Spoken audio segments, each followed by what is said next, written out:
All right, you got to bear with me a second here. This is a new computer, and I'm not really the computer literate person. Okay, welcome to all of you.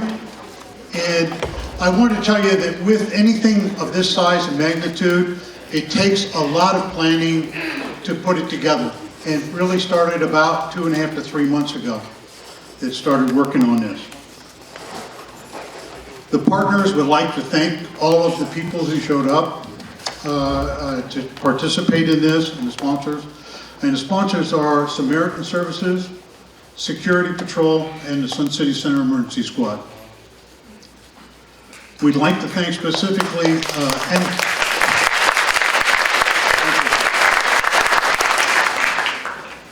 we'd like to thank M&M Printing. They especially did the design cover for the brochure that you've seen, and the folder that come out that was in the paper. They did the design element for that. They didn't charge us anything for it, they just did it, which we want to thank them for that.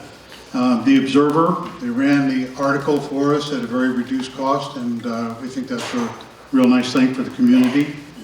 Vesta, who is put on with the coffee and the cookies today, arranged the room. Matt Permit has been really helpful in everything considered to do this event this morning. And they've also given away 2 show tickets.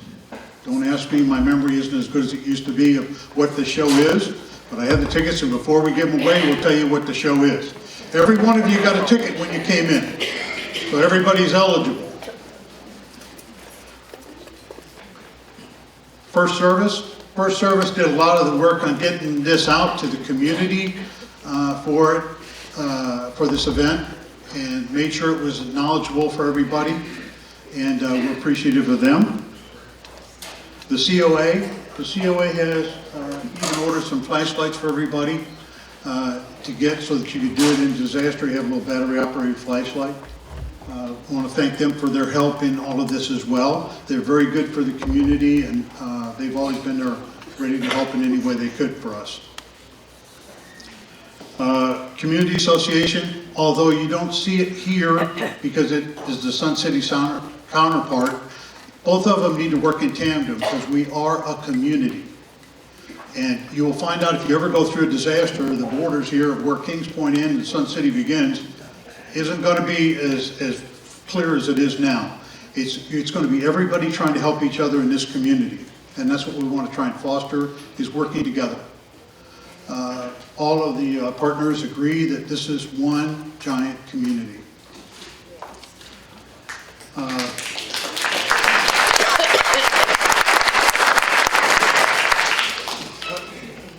Helping Hands. Helping Hands is a relatively new organization coming to help people move from seniors.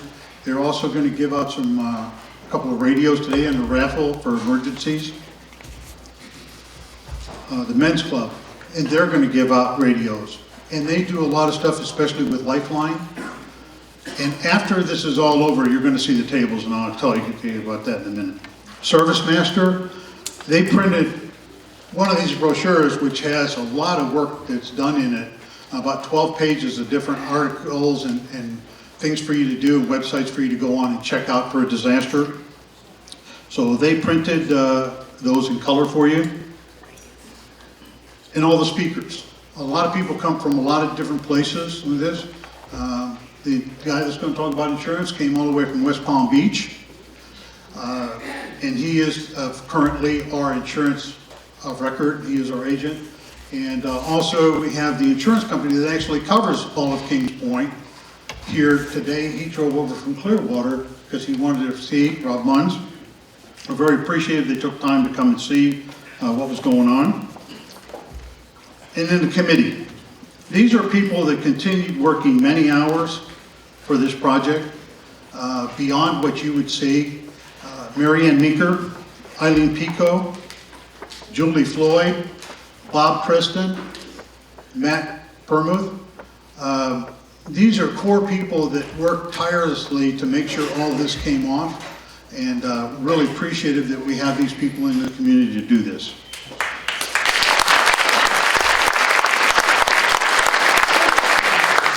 This is how we're going to proceed. We want to make sure that nobody gets bored in here. So all presenters have told you that they're going to keep their speech to under 5 minutes. And just to make sure that that is kept, normally here we know this is a cane, but this is also my tool to help them get off the stage when it's appropriate.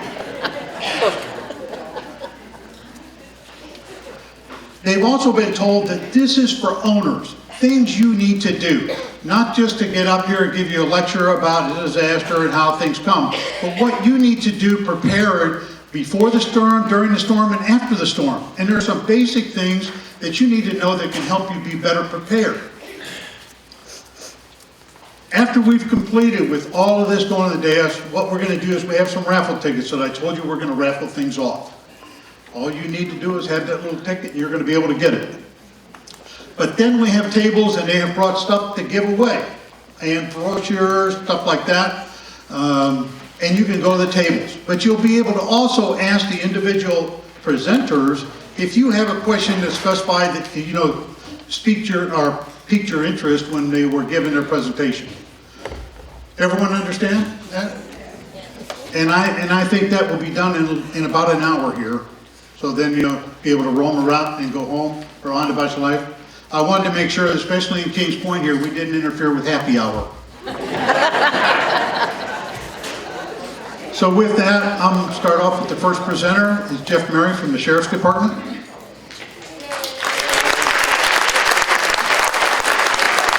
Good morning.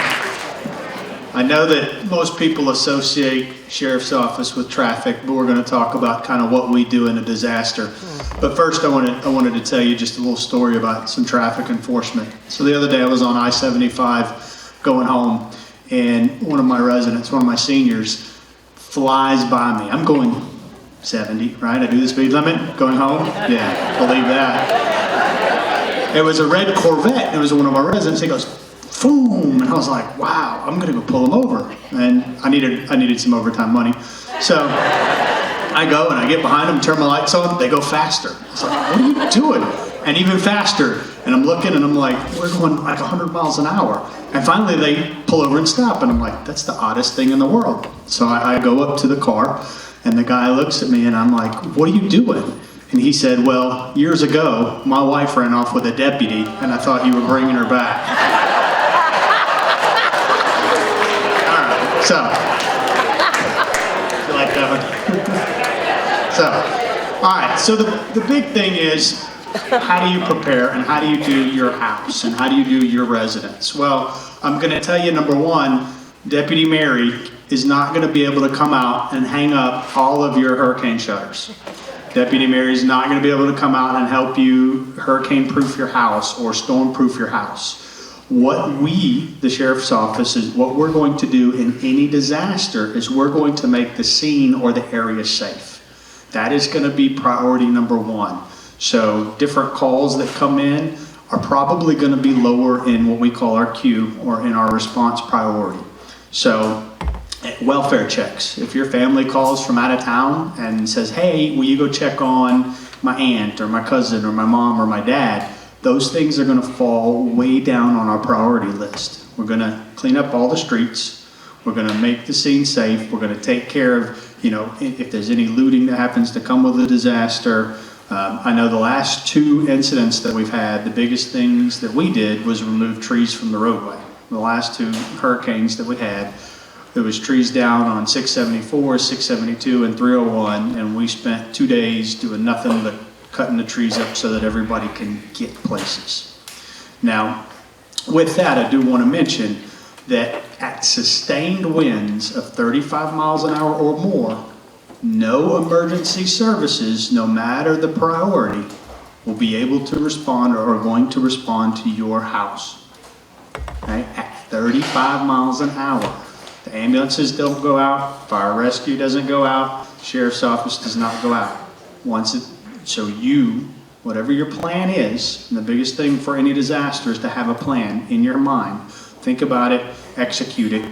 That way you do something versus just standing there and doing nothing. But at 35 miles an hour, anything that occurs, it's on you.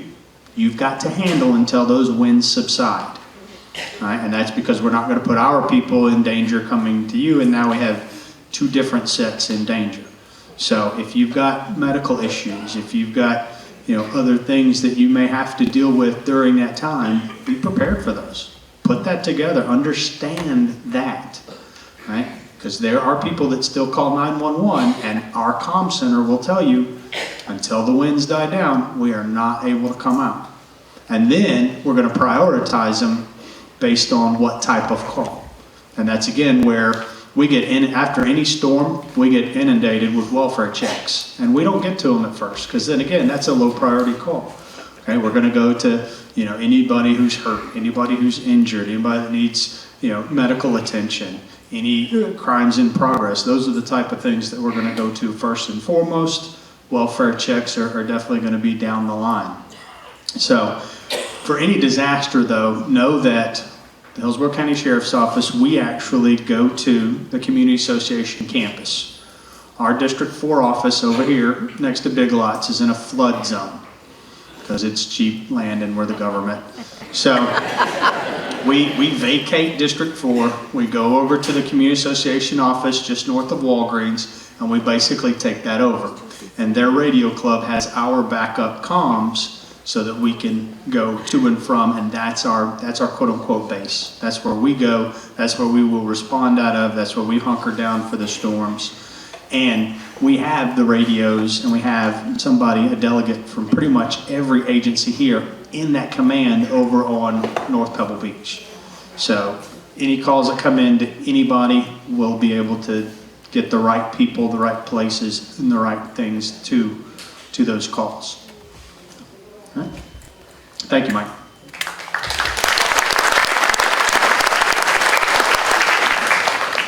Next, Tyler Fleming from NOAA.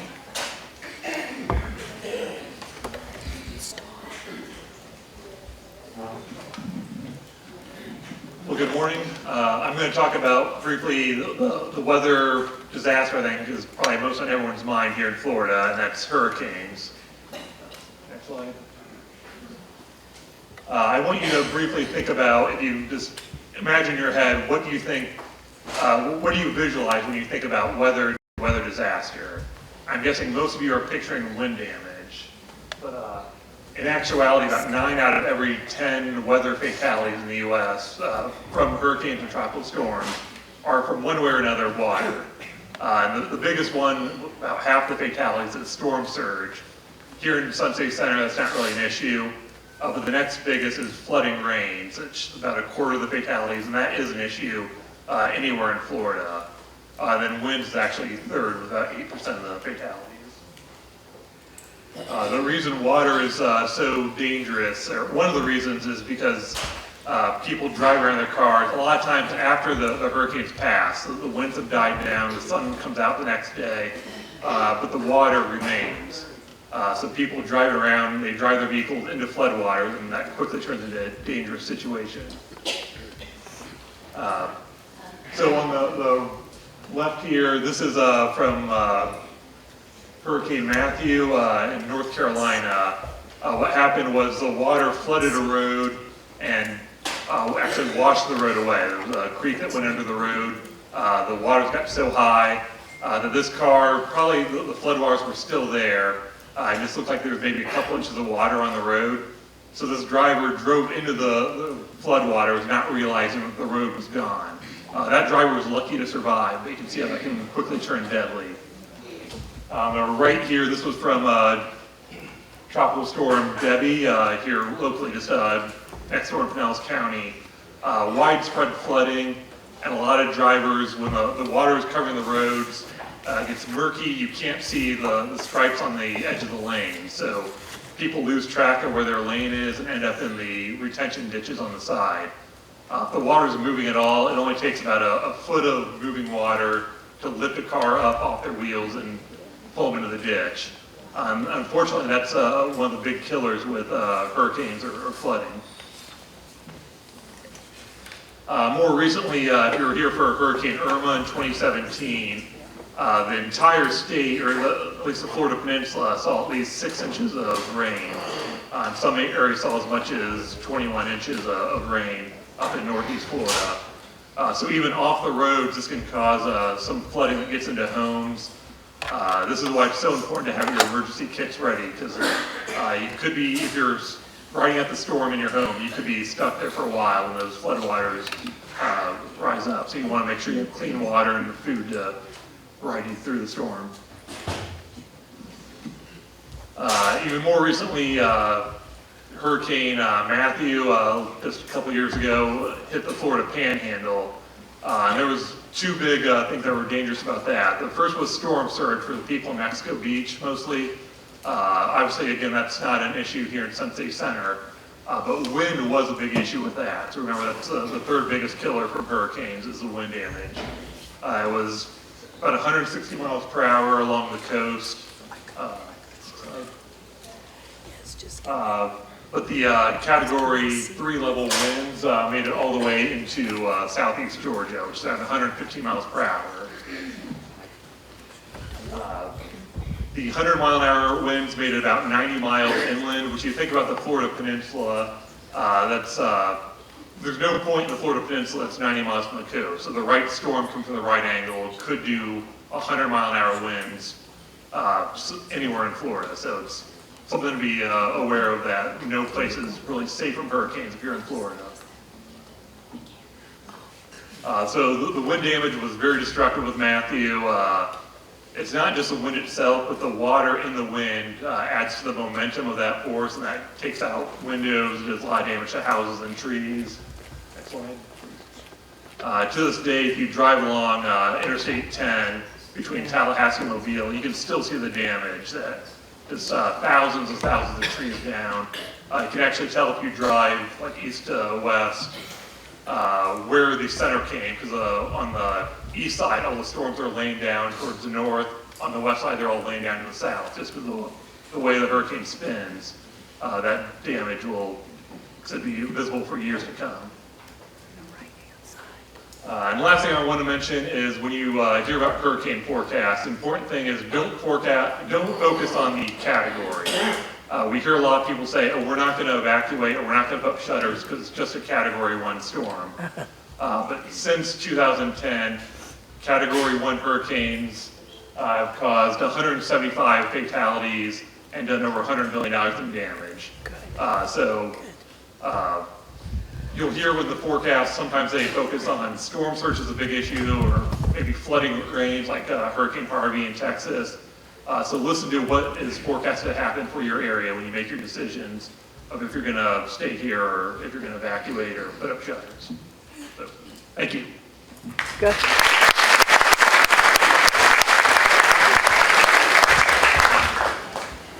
Next will be Hillsborough County Fire Rescue and EOC, which is the Emergency Operations Center.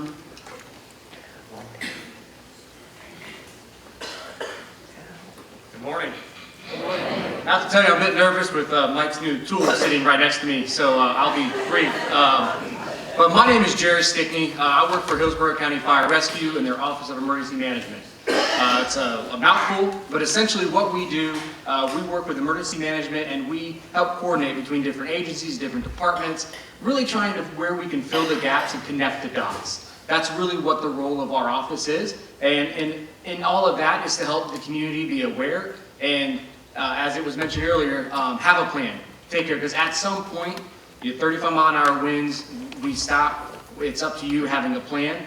And with that, I want to talk about shelters briefly.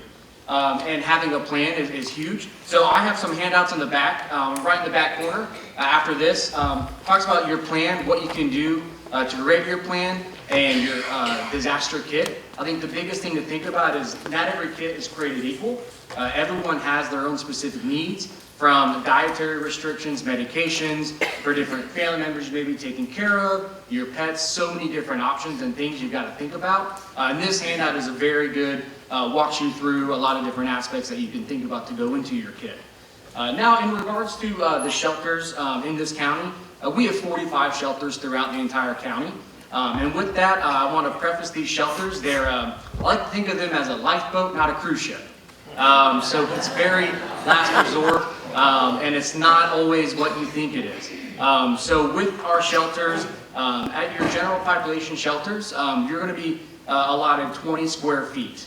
And that is your 20 square feet to see what you do fit with it, and that is not a lot of space. So really thinking about that, and we will provide food and water for you, but as well back to the lifeboat thing, it's probably not the food that you want to eat or like to eat. So that's what this kit talks about, is having those specific food, those specific things that really cater to your needs. And I think you know yourself, you know, if you have that special treat or anything like that, that's a big thing to talk about and to think of. And regarding our pets, I have a dog, and he is my favorite person in the world. He's my little fur baby, as my wife calls it. And I still feel weird saying fur baby, but that's her term, and it sticks with me. So, but as that, when we look at that, our pet shelters, I think as we talk about this, the expectations of what that is, we have 8 pet-friendly shelters throughout the county. And in those pet-friendly shelters, it's not just drop your pets off and we'll take care of them all. There's some expectations on both ends. And some ones I want to touch on briefly is when you come to that pet-friendly shelter, you're going to need to provide current paperwork on any shots or licenses you have with that animal. It has to be on a leash or in a carrier. And it's also expected that you provide a crate for your animal as well while you're there. And I think the biggest thing that we kind of overlook is that your animal will be in a specific area, so they will not be cohabitated with you while you're in that shelter. And you'll also be expected to take care of your animal. So there'll be times throughout the day to where you can go and walk them, feed them, but then they go back in their area and you'll be back with the general population. So I think that's one thing that's kind of overlooked and not discussed. And to help with some of that, you know, you have your Go kit for you, and you also have a kit for your animal. So with the handouts as well, I have this little flashcard for hurricane preparation for your pets as well. What to think about with building the kit for your pets, your animals, and yourself. And all this stuff we have in the back corner. And please come find me after this, and we can really talk about specifics if you have questions directed toward your situation, and I'd love to expound on that as well. So that's all I have right now. So thank you very much.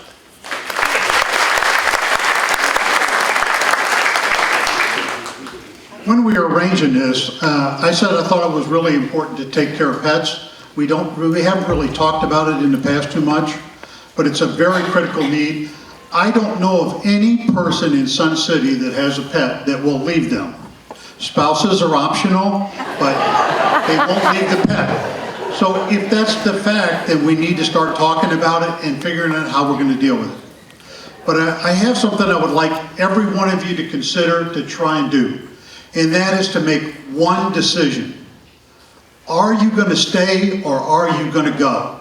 And if you're going to go, at what level you're going to go. If you're going to go at a major category 3 or above, fine. That's your choice. But if you make that one decision, so many other things are going to be made for you, and you only have to go on that one track. Because it's very confusing about what you go, when you go, where you go. But if you're not going to go, you don't need to plan on which road you're going to use either. Right? Okay.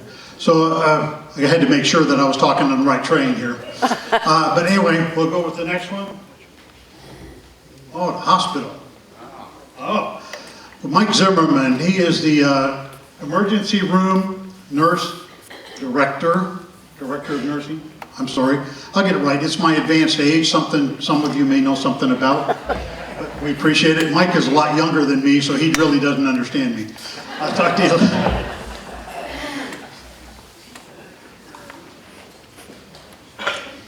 Thank you, Chief. Good morning, everybody. As Chief said, my name is Michael Zimmerman, and I am the Emergency Services Director. But not just the Emergency Service Director, I'm also the Director of Preparedness Services for South Bay Hospital. There's kind of a theme that you hear already going around with our panel of experts here, and that is preparedness. And I just want to talk to you a little bit about that in regards to South Bay Hospital, your community's hospital. A lot of people in times of disaster, and I don't want to isolate just to hurricanes, but hurricanes are the more common. They're a little slower moving, we get a little more advanced notice, so people tend to try to prepare, and in doing so, they come to the emergency room, which is fine. We are open 24 hours, 7 days a week, and we are prepared to take care of your emergencies. But I want to dispel a couple of things that we've noticed over the years, and I've been doing emergency management for about 25 years as well as healthcare. So lessons learned over the years. And one of the things that people tend to do is they show up to the hospital expecting to take shelter. South Bay Hospital actually has one of the area's most comprehensive emergency management plans. We are a network of HCA. We're actually a subsidiary of HCA Hospitals, which is one of the nation's largest healthcare companies. With that, we are afforded their resources as well. Their emergency management and preparedness services based out of Nashville, Tennessee, have resources beyond resources. So that's a great thing for our community because as being an HCA parent company, we have access to all those resources. We have transfer agreements, so in the event that you are at our hospital in the time of a disaster, whether it be announced or are preparing for a disaster, we have means to transfer patients out throughout the United States. We have transfer agreements with large aviation companies as well as ground transport companies, and these are very robust. As an acute care hospital, though, our primary focus are dedicated to our patients that are in our hospital and our staff caring for those patients. South Bay Hospital is not a shelter. It is not designed to be a shelter, nor will it be operating as a shelter. So what does that mean to you? That means, well, if you have an emergency, certainly you can come see us. We're going to take care of that emergency. But our goal is going to be either to get you the treatment you need and get you out of the hospital quickly, or get you transferred to an area that is safe. Our hospital does lock down. It is a fortified hospital, so actually it's a very good position. It's above sea level. It has reinforcements to weather a storm, and actually our parent company for our division, West Florida, actually comes to our hospital to shack up and to operate as an emergency operations center. So that's a pretty good feeling, knowing that we have that strength of a hospital in our community. But again, the goal is to be prepared for this. So people that are anticipating a storm coming, the at-risk community, hospital homebound patients, people that receive home health care, these people need to prepare ahead of time. Blue skies, the time is now, not when a storm is coming or when a threat is approaching. You need to make arrangements with your providers, your healthcare providers, your doctors, your home healthcare agencies. If you're oxygen dependent, make sure you have these discussions. Home health agencies should be having a conversation with you before a storm, during the blue skies, so that they have a plan in place. What is your plan? As Chief said, what is your plan? Is it to stay or is it to go? And if it's to go, where are you going? If it's to stay, how are you going to be made safe? So your home health agency or your medical doctors should have a plan in place, a care plan for you to make sure that you have the right medications. You should have a substantial supply, so if you do need to go to a shelter, you'll have those resources, as Hillsborough County Emergency Management said. Oxygen, again, is that shelter equipped to take oxygen? If you have a concentrator, and if not, then we need to find out how we're going to take care of you. And that may mean, in certain cases, you do get admitted to the hospital. If you're a high risk or a very critical patient, you may be directed to come to the hospital. The biggest thing is get registered with a special needs registry. There are special needs shelters that are designed to take care of people that have special needs. Make sure you do that before the storm comes. I can't emphasize that enough. Get on the registry now if necessary. Don't wait until the last minute and say, oh, that's right, they said I need to get on the registry. That is the worst time because, again, it's going to be very difficult to manage you. We want to make sure that you're safe. We want to make sure that we're prepared in the best case scenario to take care of the needs of this community. If, in some circumstances, patients that are expecting, well, I know that this specific community may not have many. You may have friends, you may have family, or there may be people from outside the area to our south, the Parish and Ellington area, Waimama, and so on. Make sure that if that is the case, that we have a plan for you as well, because they may ask in the event that you are expecting or your friend or family is expecting, that they make sure that you get to a special needs shelter or a hospital prior to a storm's event, because barometric pressure does have some effects on the expecting female. So with that, like I said, biggest thing is we are open for you 24 hours, 7 days a week, blue skies or gray skies. But again, I just want to make sure that you stay prepared, and we're there if you need us. Thank you very much.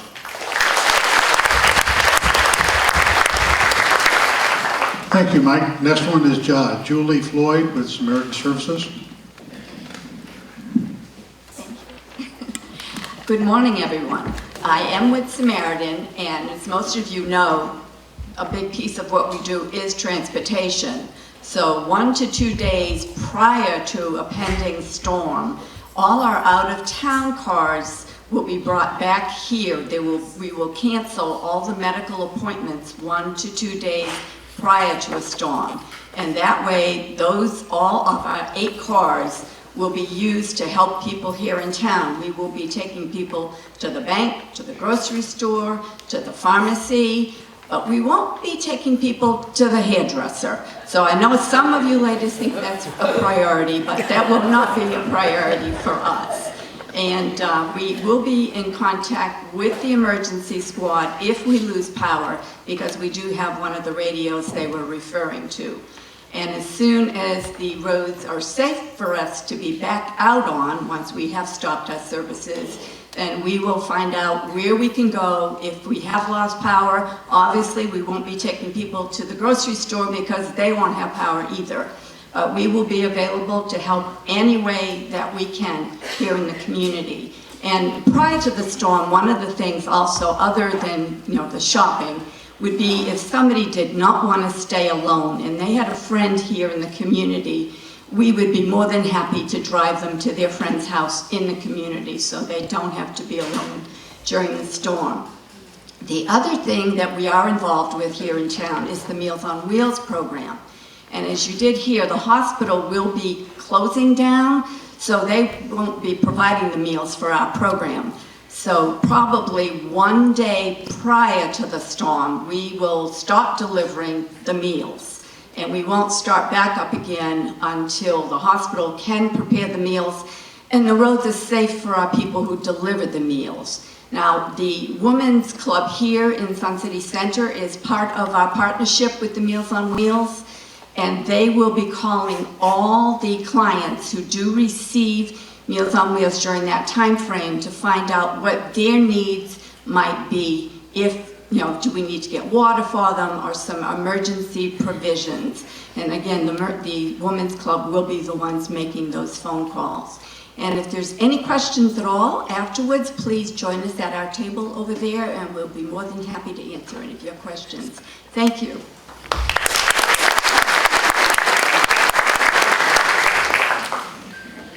The next one would be David Braxton from Hillsborough Public Works. Thank you. Thank you, Mike. Good morning, all. Glad to see you this morning.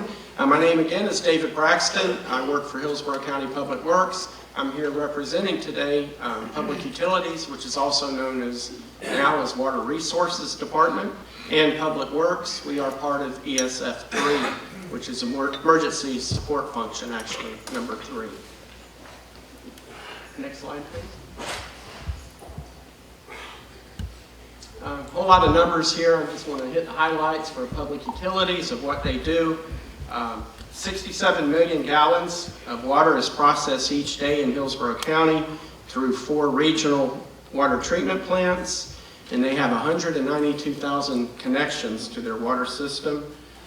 Also on the wastewater side, they have 5 regional treatment plants that are processing 43 million gallons per day of wastewater. And they maintain over 2,200 miles of sewer lines each. Go to the next slide, please. We'll talk a little bit about Public Works. Public Works Department, we provide safe and efficient transportation. We maintain roads, bridges, traffic signals, and street signs. We also maintain the stormwater systems and provide mosquito management services. A little bit as we move on, this is Public Works by the numbers. Again, I won't bore you too much with the numbers, but you see that we maintain over 7,300 lane miles. 560 traffic signals, almost 150,000 traffic signs. In our stormwater system, it's over 2,500 miles of ditches, pipes, and drainage channels. So that's a lot of work to do. As we respond during emergencies, go to the next slide, please. During activation, all of our employees, our critical employees, are pre-staged at designated sheltering sites throughout the county so that they're kept safe and ready to hit the ground running as soon as we get the all clear from the Emergency Operations Center. Once the EOC does get that all clear, our primary focus is on supporting Hillsborough County Fire Rescue with tactical search and rescue missions. Public Works provides heavy equipment, the operators for that equipment, and also large vehicles to traverse flooded areas. Other things that we do, Other things we do is debris management. That is actually managed by our Solid Waste Management Division, which is now under Water Resources, but they provide the collection and ultimate disposal of all storm-generated debris. That's done through county forces and contracted employees. Our push routes, as soon as we get the all clear, we'll begin clearing the roadways. We have a predefined network of roads that need to be cleared based on priority as to where that entail critical facilities. Wherever we have what we deem critical facilities, such as hospitals, nursing homes, those types of places, high priority places, our routes are designed to clear those first. And of course, our wastewater management, Water Resources are going to focus on continuing their operations of providing safe drinking water and wastewater treatments. Okay, with that, the final slide I'll point out to you is down at, actually on Rodine Road, just east of 301. If you've been by there lately, you may have noticed there's a lot of construction there. We are opening our new operational facility there. It'll serve Sun City Center and the rest of southern Hillsborough County. In that building, it's a hardened building. It's going to be storm ready this hurricane season. And that's where we'll house with our Water Resources, Public Works, and Fleet Management personnel. Wow. So that's coming this year. Thank you for your time. That's a quick snapshot. I will be sitting with Jerry in the far corner after this presentation if you'd like to drop by and speak with us. Thank you very much.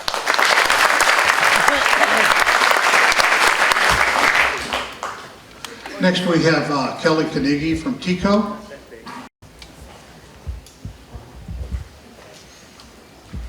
Hey, good morning, everybody. I'm here with Tico, so we're Tampa Electric and People's Gas. I'm also a volunteer here at the squad, too, so I'm here on the weekends sometimes, so this is a special community for me. I'm also here with one of our interns, Cameron, so just come up and see us in this corner once I'm done, if you have any questions or once the presentation's done. I'm here to talk about safety. We prioritize restoration safely. That's our top priority in Tico, is always safety, and we want to echo this with our customers as well. So I'll talk about some things to do if you run into down power lines, things like that, electricity and gas safety. So first off, if you see down power lines, stay away from them. Don't go near down power lines. You can call 911 and report them. I know Tyler talked about floodwaters and driving through them. Another hazard in water that you may not see are down power lines that are energized. So you don't want to go in water for that reason either. So stay out of floodwaters. Don't go near down power lines. Make sure you call 911. And we always hear about generator safety, but every storm that happens, someone's dying because they're using a generator in their home or in their garage. So make sure if you use backup generation that you do it safely. Keep it outdoors, away from an air conditioner or any other way to let that carbon monoxide back into your house. And don't backfeed it to the power lines, because our electric linemen that are out trying to restore power can actually be hurt. They're trained to check for this, but if they're working on a circuit that's from the substation out, there's no electricity, and then they get towards your house and then the line's energized, that could be a nice surprise for them. So don't backfeed it into the power system, please. and reporting an outage. I was ignorant to this. I've only been with Tico for 3 years, and I work in the emergency management side, so I'm not an engineer or lineman or anything like that. But I didn't know that they don't know when my power's out. So I don't know if you all knew that. We don't know that your power's out. It might come in when we find out a whole circuit's out, but if you have a power outage, you need to report it. It will get fixed quickly and more efficiently if you do so. And you can report it by logging into your account online. You can call us. You can even text us now. And if you want any of this information, just come see me and I'll get it to you. So natural gas, we do the same thing, but natural gas, a gas leak is a top priority. So if you smell gas in your home, and I don't know if there's gas in this community. Do you guys have natural gas? All right, awesome. So do you know that natural gas smell, it's not really the gas, it's the mercaptan we put in it, because gas doesn't have a smell. You know that odor, rotten egg kind of smell? If you smell that, you need to open your windows and call in and report this, but make sure you do it once you get outside of your home. Don't activate any electricity, because even a cell phone can spark and ignite gas. So just make sure if it's a really bad smell, just get out immediately. Don't even open your windows, call 911. But if you smell it a little, like, hey, is that gas I smell? Open your windows, go outside, go to a neighbor's, or call on a cell phone once you leave your home, and don't hit any light switches, just leave, okay? And then report that to us. So if you evacuate your home or business, you don't want to shut your natural gas off. I know a lot of people think, oh, I'm gonna shut my gas off, it'll be preventative, but it actually causes a lot of different hazards and can take longer to get repaired. So keep your gas on. Don't turn off the valve to the house, but you can turn off appliance valves. So if you know, like, your stove has gas and you know where their valve is a few feet away, you can shut those off. Make sure the burners are off. I mean, they should be all the time when you're not cooking, but make sure everything like that's off too. And that's pretty much it. If you have any individual questions, come see me afterwards. I'd be happy to talk to you, okay? Thanks.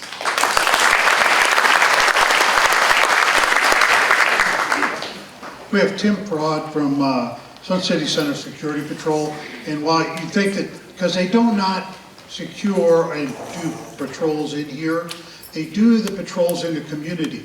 They also do a lot of other endeavors that help us as a community. They do helping if we have somebody with Alzheimer's, somebody gets lost on the silver alert, they do activate people to go out. They check the business centers at night. They will also bring people home, even into Kings Point, from the hospital if they're discharged at night, because there's not much running around here. So they will do that too. So there is a service that they do provide in this community. So, thank you. Good morning, ladies and gentlemen. My name's Tim Broad. I'm a Deputy Chief at the Security Patrol. The role of the patrol is to observe and report. We don't have the skills of our friends in the hospital, the emergency squad, or the sheriff's department, but we are there to alert of situations. We spoke at the beginning this morning about pre-planning. One of the services that is provided to everyone in Sun City Centre is a house watch card registration. This is for those who are away from Sun City Centre. If you're going away for a few days, particularly in the hurricane season, or you're a snowbird who's not around in parts of the season, it is wise to register your address, where you are, how to contact you, how anyone has a key to get into your facility and has your trust to be able to do it. We cannot break in. We need to ask the sheriff's department or the emergency squad to do that. But if you give us those cards before you go away, then that means if there is damage to your house and you're not here, you can be called in, or you can get alerted there is a problem and how you wish it to be dealt with. So that's a valuable tool in your pre-planning gear. We do not, however, have the facilities in the security patrol to help removing trees or putting people. The only point I would make, if we give rides to people, we are not insured to carry non-ambulatory passengers. You have to be able to walk by yourself to get into one of our cars. But we are there to help. We try to help.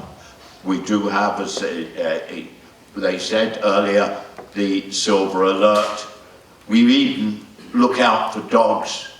If we even have a chip reader provided by the Pet Society, so as we can check if an animal has been chipped and who it belongs to.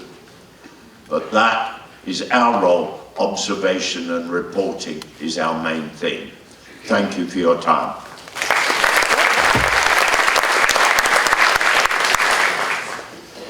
Next will be Ryan Pedigo, and this is under Department of Health for shelters, but it's special needs shelters. Right? You're going to, okay. I did not know that. Hi everyone, my name is Allison Steesaw and I'm in place of Ryan today. I'm with the Florida Department of Health in Hillsborough County and I'm the coordinator for the Hillsborough County Special Needs Shelter Program. So is anyone here already registered with the Special Needs Shelter Program? No? Has anyone been to a special needs shelter, like with the past Hurricane Irma? No? Okay, so fresh new faces. So the special needs shelters are for individuals in the community who have medical needs or conditions that can't be met at a general population shelter. So these include things like if you are oxygen dependent, if you require a medical device that requires the electricity, or if you need medical monitoring or assistance. Someone like that would go to a special needs shelter. When I'm explaining this to someone over the phone, what I generally like to say to them is special needs shelters are for someone who wouldn't do well at a general population shelter. So for example, my grandmother is turning 80 years old this year, and she's pretty frail and elderly. I know a general population shelter, you go in there, there's not going to be any cots. You're basically sleeping on the gymnasium floor. And thinking of my elderly, frail grandmother, thinking of her sleeping on the floor, I know she wouldn't come out of that being in the same condition as she was when she went in. So when you're thinking about if you should go to a special needs shelter, just think about if you would do well in the sort of environment that a general population shelter has. We have 3 special needs shelters in Hillsborough County. We have the USF Yingling Center, Riverview High School, and Irwin Technical Center. So they open depending on the severity of an event. So like with Hurricane Irma, that was a mass evacuation. We opened all 3 shelters. If it might be a smaller event, we may open 1 or we may open 2. It just depends on the severity. Through the program, you can sign up for transportation assistance. To register, we have an evaluation form. The evaluation form asks for personal general information like your first name, last name, address, phone number, and then towards the middle and the bottom it asks for information about your medical problems and your medical needs. So if you want to register for the program and you're filling out the evaluation form, we just ask that you be as detailed as possible when you're for the medical problems and medical needs section, because we use that information to determine your eligibility for the program. So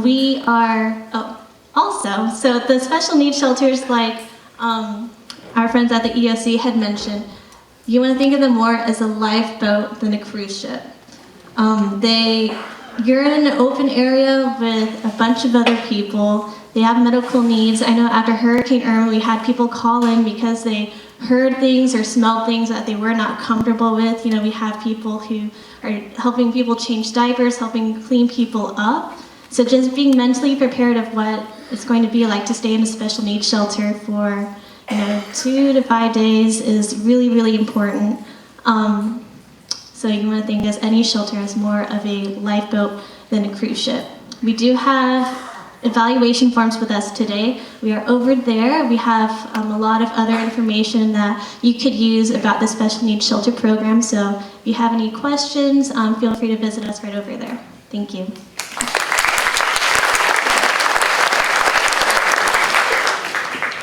And my apologies, she does look a lot different than Ryan.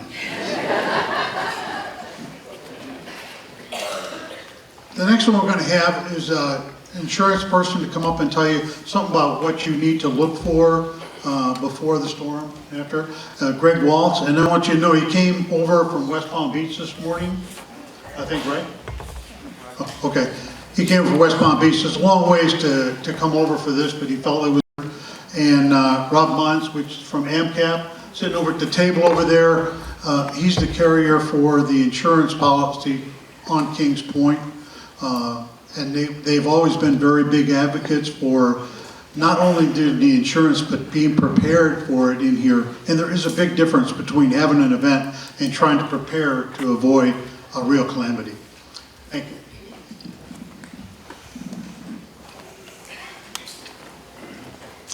Thanks, Mike. Hello, everyone. So what do hospital gowns and insurance policies have in common? That's correct. You're never covered for as much as you think you are. So we're going to try to give you some tips so that this doesn't happen to you. What do you think your most important asset is? Well, if you are like most Americans, your most important asset is your home. So it's very important that you evaluate or take a look at your homeowner's insurance policy to make sure that you have the proper coverages. As Tyler mentioned earlier from NOAA, that Florida is increasingly exposed because of climate change, and things are only predicted to get worse. We're exposed to rising sea levels, increased rainfall and flooding, and the intensity of hurricanes increasing. And we've really seen that the last few years. So it's important that whether you live in a single family home, which maybe some of you do, or probably most of you live in a condominium association, that your home policy has the correct amount of insurance so that in the event of a loss, you would recoup the full replacement value. Because remember, these policies are all written on a replacement cost value. That means the insurance company is going to give you new stuff for all your old stuff that was damaged or destroyed. So it's important that you evaluate what you have in your home and put the value of it in $2020. You know, forget that couch is 20 years old and you paid $200 for it 20 years ago. You know, a new one might cost you $2,000. So you should meet with your agent to go over your home policy and review it every single year. 1 in 20 of you in this room will have an insurance claim this year. That's the national average. And the most severe claims are from hurricanes, wind, and hail here in this country. So some of the other things that you can do is, in the event of a claim, you should not wait for an adjuster to necessarily visit your property to tell you what the loss is. You have an obligation and you have a right under your homeowner's policies to protect the property from further damage, and the insurance company will reimburse you for what you did to protect it. For example, if the windows are all blown out, you have the right to hire somebody to come and board those windows up. If your roof is damaged and it's leaking, you have the right to have somebody tarp it so it stops leaking, and the insurance companies will reimburse you for those expenses that you incur. The other thing that you should do is take an inventory, especially, hurricane season, just a few months away. Take an inventory of everything that you have. You all have iPhones or phones with cameras. So it's important that you do that, because remember, if your house is not there, you might forget some of the things that you have. So you possibly wouldn't be collecting the full value of the loss because you've overlooked things. The other important thing is you should get a relationship with your agent. Get to know your agent. You know, go visit him, look at your policy. But also remember, in the event of a catastrophic loss in this area, your agent may not be reachable. His office may be damaged, his home may be damaged. So be sure and get all of these insurance companies, these homeowners insurance companies have 800 numbers. Be sure and get the phone number of your insurance company, so if you need to call them direct and bypass the agent because he's unreachable, you can do that. That's very important. That would save critical time in getting an adjuster out to look at your property. So these are just some ideas that we would encourage you to incorporate. And like I said, as we approach June 1st, now is the perfect time to start evaluating your own personal homeowner's policy. Thank you.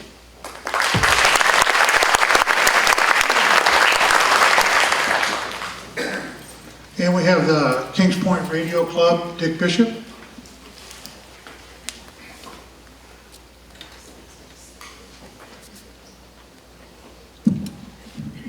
Thank you, Mike.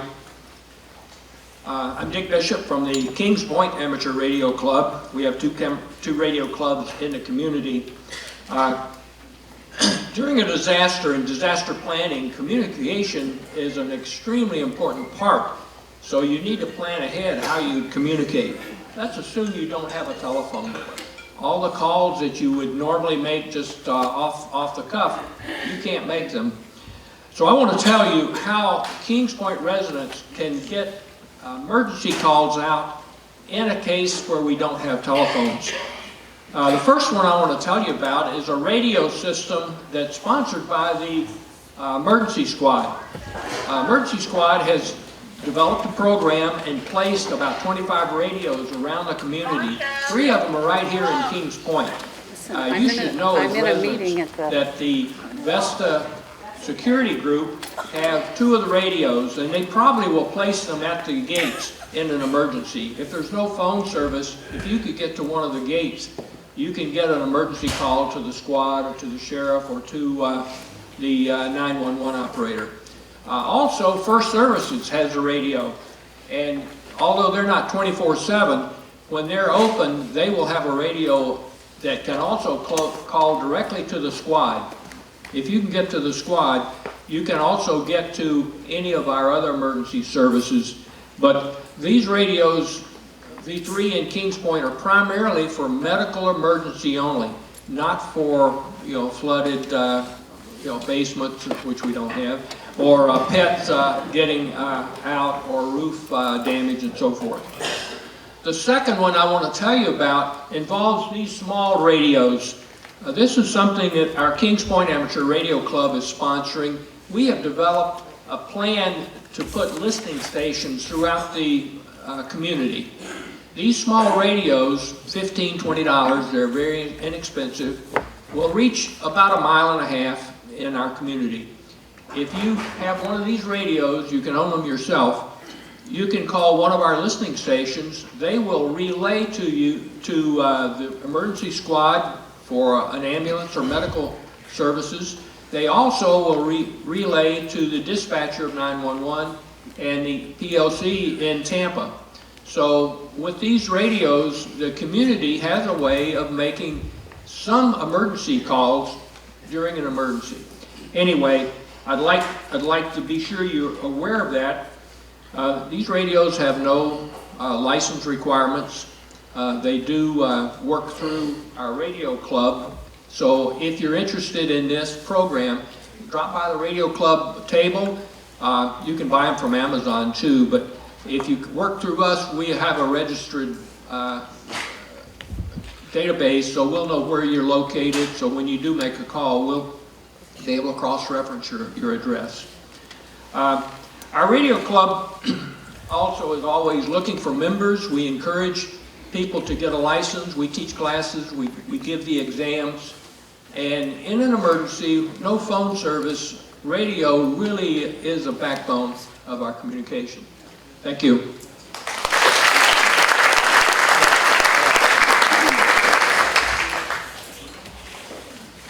And we have Sun City Radio, Bert.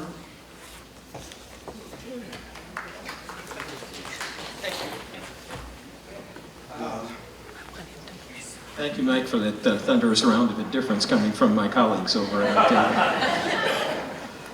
I'd like a show of hands, please. And be honest with me, prior to you walking in that door to come and sit down in here, how many of you were unaware that Sun City Center has its own FM radio station? There. Good. That is probably not what I expected. I expected to see a lot more hands go up. Well, I want to tell you who we are and who we aren't, and what we do and what we do not do. Now, I'd like to tell you that we are the same as WFLA, that we have a news staff, a meteorological staff, a full complement of engineers designed to bring you all of the information right away.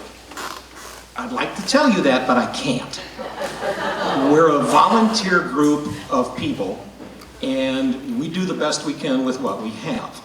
When an emergency hits, we have the same things that the larger stations do, in that we have an emergency access system that will mercilessly come in and knock us off the air and bring you emergency information just like any other station would. But that's activated outside and outside of our control. During the time of an emergency, we will do our level best to bring you as much information as we possibly can. We're a member of the Weather Ready Nation. I'm on NOAA's mailing list, so if NOAA and the Weather Service decides that there's enough information that they're going to send out an alert, I get it. We're not going to chicken little the thing and tell you the sky is falling if it's not. So if we get information, we're going to try and do our level best to bring it to you. I think the value of Sun Radio is more of beforehand. Starting sometime in May, every couple of hours, we're going to bring you emergency preparedness information about hurricanes and things like that. And that's going to go on all day long. We're live on the air 3 mornings a week, Monday, Tuesday, and Thursday. And I'll talk about Wednesday and Friday in a moment. But we're live on the air from 9 to 11 on Monday, Tuesday, and Thursday right now. And if there's anything that we can tell you, we'll be happy to tell you. Jeff Mary is one of my best friends in this community. You'd be surprised how fast I can get in touch with Jeff. Vice versa. If he tells me that there's something we need to tell you, we're happy to do it, okay? And we will bring you the hurricane information. We also have a program on Monday, Wednesday, and Friday at 2:30 called Connecting with Kim. Kim Droege is with us today, and she'll tell you about that. It's emergency services. It's any kind of services that help you live a better life here in Sun City Center. And finally, we are very, very honored to have a program called Someone You Should Know. And Someone You Should Know is hosted by Robin Watt of the Emergency Squad. So we find out what's going on there. That said, what we are not is we are not able to, bring you all of the information that a WFLA would be able to bring you. Our emergency power only lasts for about 3 hours, and if we're knocked off the air, we want you to go someplace else. But we would encourage you to listen to 96.3 for information.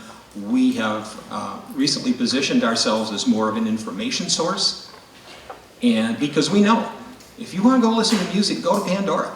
Knock yourself out. We're going to bring music to you and information as we have it. But that's basically who it is. Now the cheap, shameless plug. We could use some volunteers. If you're interested, if you think you'd like to be on the air, if you want to help work with some, what would you say, Jeff? Routinely crazy people? Yeah, that would do it. Okay. But we have a good time doing it. And our motto lately is you can't make this stuff up. And so we're doing that. Information is available right here next to this main dais here. We're right over there. My adorable young bride, Lisa, who co-hosts with me on Thursday morning, is there. And on Thursdays from 9 to 11 for Cheap Shameless Plug, I'm on the air, and I do my level best to bring as much community information to this community as I possibly can. So those of you who have any questions, stop by and see us. We'd love it if you listen. We understand during an emergency if you don't. Thank you.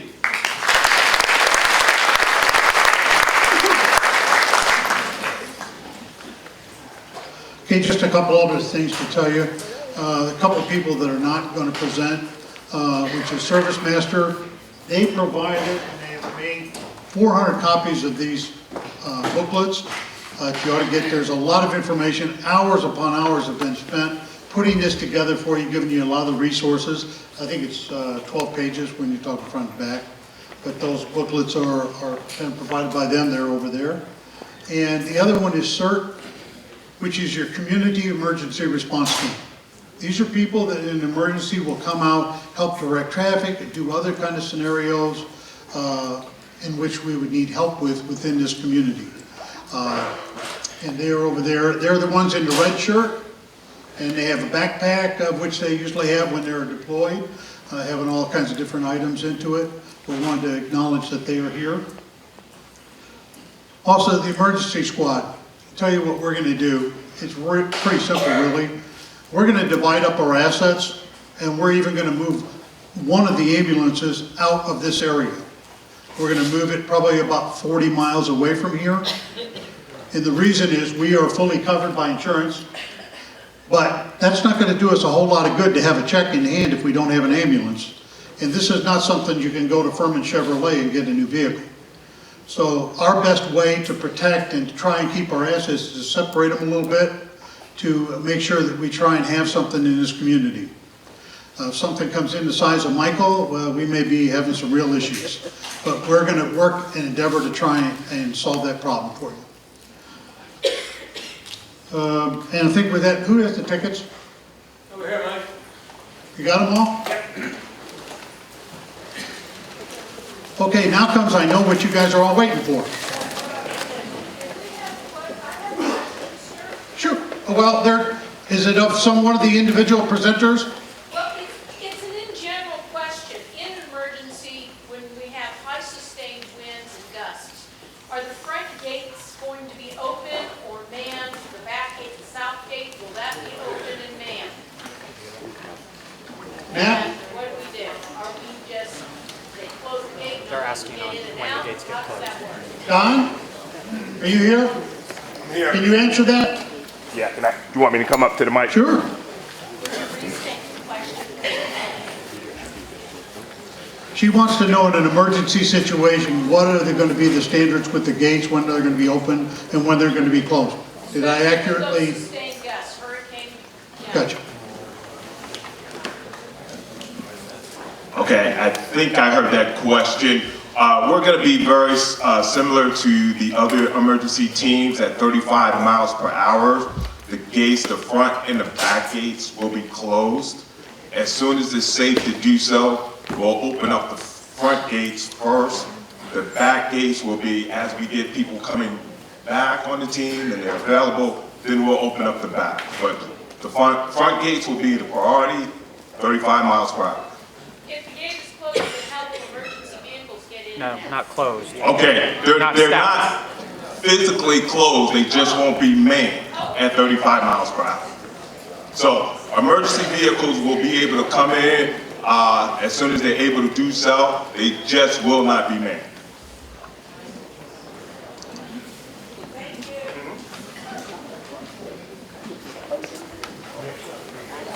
Okay.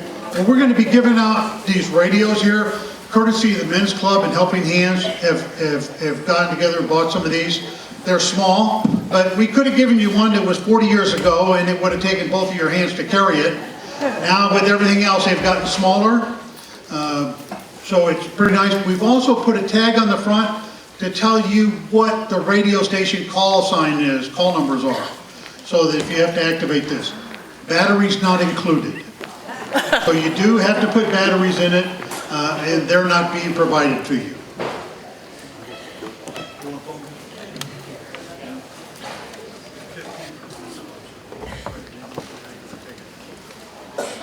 Okay, the first ticket? Okay, we're going to be pulling out several of these tickets, so just look at your text. what I'm gonna ask you to do is give me 5 minutes after this, because I gotta get them to the table so they can give you your radios, okay? Okay, 217-6030.